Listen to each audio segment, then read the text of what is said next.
Hello friends.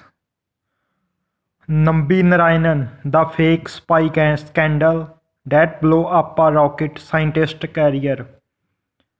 Imagine your life being changed by a single dramatic moment.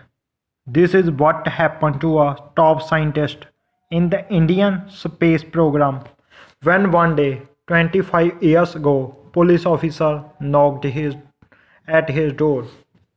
The moment, one winter afternoon a quarter of a century ago, three policemen arrived at a house in a narrow lane in the southern Indian city of Trivandrum, the capital of the state of Kerala. The officers were polite and respectful. Nambi Narayanan remembers they told the space scientist that there was a deputy inspector general of police wanted to talk to him. I am I under arrest? Mr. Narayanan asked. No, sir, the officer said. It was 13 November 1994. The 53-year-old scientist led the Indian Space Agency's cryogenic rocket engine project and was responsible for acquiring the technology from Russia. Mr. Narayanan walked out to the waiting police vehicle. He asked whether he should sit in the front or the back. Suspects were usually dumped in the back seat. The policeman asked him to sit in the front and the jeep rolled out of the lane. When they arrived at the police station, the boss was not there. So Mr. Narayanan was asked to wait on a bench. Policemen gaped at him and they passed by. They had that look as if they were looking at someone who had done some crime, Mr. Narayanan says. He waited and waited. The boss did not turn up. As night fell, he dozed off on the bench. When he woke up next morning, he was told he was under arrest. A scrum of journalists had arrived, and within hours, newspapers were describing him as a traitor, a man who had sold rocket technology to Pakistan after falling into a honey trap set by two women from the Maldives. His life was never the same again before. Nambi Narayanan was the first boy in a middle-class family after five girls. His father was a businessman trading in a coconut kernel and fiber. His mother stayed at home to look after the children. Young Nambi was a good student and topped his senior class. He went to an engineering school, got a degree, and worked in a sugar factory for a while before joining the Indian Space Research Organization ISRO. I always had a fascination for aircrafts and flying objects, he says. At the agency, he rose rapidly through the ranks until he won a scholarship to study rocket propulsion system at the Princeton University. He rejoined the space agency when he returned home a year later. At ISRO, Mr. Narayanan worked with the stalwarts of India's space program, scientists like Vikram Sarabhai, its founder and first chairman, Satish Dhawan, his successor, and Abdul Kalam, who later became India's 11th president. When I began working with ISRO, the space organization was in its infancy. We never really had a plan of developing any rocket system. We were planning to use rockets from the US and France to fly our payloads, Mr. Narayanan says. What the plan changed, and Mr. Narayanan became a key figure in the project to develop homegrown Indian rockets. He worked diligently as a scientist until his life was turned upside down in November 1994. A month before his arrest, the Kerala police had arrested a Maldivian woman, Mariam Rashida, on charges of overstaying her visa. Weeks later, they picked up her friend, Fuzia Hassan, a bank worker visiting from Male, the capital of the Maldives. A major scandal then erupted, inspired by police leaks. Local newspapers reported that the Maldivian women were spies stealing India's rocket secrets and selling them to Pakistan. In chaos with the scientist at the space agency, Mr. Narayanan, it was now claimed, was one of the scientists who has succumbed to the woman's charms. After the day he was formally arrested, Mr. Narayanan was produced in a court. The judge asked me when I would confess to the crime. I asked what crime. They said, the fact that you have transferred the technology. I could not understand anything he remembers. The judge remanded him to judicial custody for 11 days. A memorable image from that time showed the scientist walking down the steps of the court building, dressed in a dark colored shirt and light grey trousers, surrounded by policemen. I was in a shock and then in a trance. At one instance, it appeared to me that I was watching a movie with me as the central character, Mr. Narayanan wrote in his memories. Over the next few months, his dignity and reputation was torn to shreds. He was charged with violating India's official secrets law and corruption, among other things. His interrogators beat him up and handcuffed him to a bed. They forced him to stand and answer questions for 30 hours on end. They made him take a lie detector test even though the results are not admitted as evidence in Indian courts.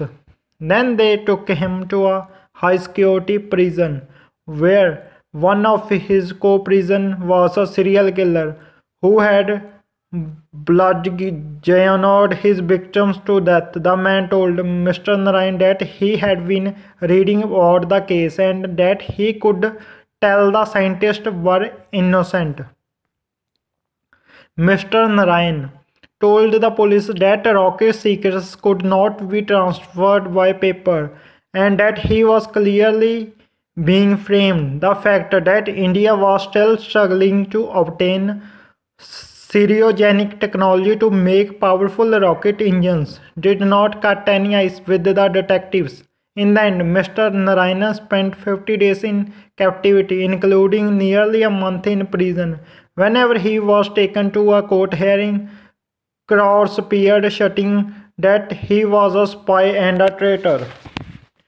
What a month after his arrest, India's Central Bureau of Investigation (CBI) took over the case from Kerala's Intelligence Bureau. Mr. Narayanan told federal detectives that none of the information he dealt with was classified. I did not know how this whole thing has come to this stage. We was terribly sorry, one detective told him. After finally scoring well on 19 January 1995, he arrived home shortly before midnight. He went upstairs to break the news to his wife. She was sleeping on the floor in a dark room and responded only after he called out her name twice. She turned around slowly, raised her head, and stayed still, staring into my eyes. She said, a strange expression, as if she was watching me doing something horrible. Mr. Narayan recounted later. Then she let out a shriek that I had never heard from a human or an animal. The cry coursed through the house. Then she fell silent. Her husband's incarceration and absence had severely affected Meenakshi Ammal's mental health. The couple had been married for nearly 3 decades and had brought our two children together. What after Mr. Narayanan's arrest, the Austrian temple-going woman has slipped into depression and stopped talking. Apart from Mr. Narayan, five others and also been accused of espionage and transferring rocket technology to Pakistan. One was his colleague at ISRO, Dr. D. Shashi Kumaram. There was also Miss Rashida and her friend, neither of whom Mr. Narayanan had met before he was arrested, and two others Indian men, an employee of Russian Space Agency and a contractor. Key dates: 1994, Narayanan arrested and remanded in custody, then bailed in 1995.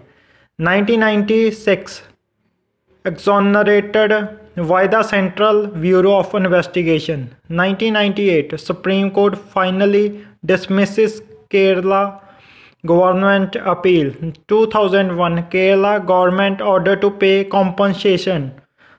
2018, Supreme Court orders investigation into fabrication of case. In 1996, the CBI's final 104-page report exonerated all of them. Federal detectives said there was no evidence of any confidential document being stolen from the space agency and sold, or of money being exchanged for drawings of engines. An internal investigation by ISRO also found that no drawings of the cryogenic engines were missing. Mr. Narayanan went back to work for ISRO, though now in an admin role in Bangalore. But his travels had not come to an end. Even after the detectives closed the case, the local government tried to reopen it and dragged in the Supreme Court, which finally dismissed the case in 1998. When Mr. Narayanan sued the Kerala government for framing him, he was awarded 5 million rupees, $17,000. Last month, the government said it would pay him an additional 13 million rupees as compensation for his illegal arrest and harassment. But from the 78-year-old point of view, the story is not finished yet. In 2018, the Supreme Court ordered an investigation into the role of the Kerala police in the fabrication of the case against him, and Mr. Narayan is keen to see the results. I want people who fabricated this case against me to be punished, he says. One chapter is over, but the next chapter is still there. The motive for the plot against him and the five others remains a mystery.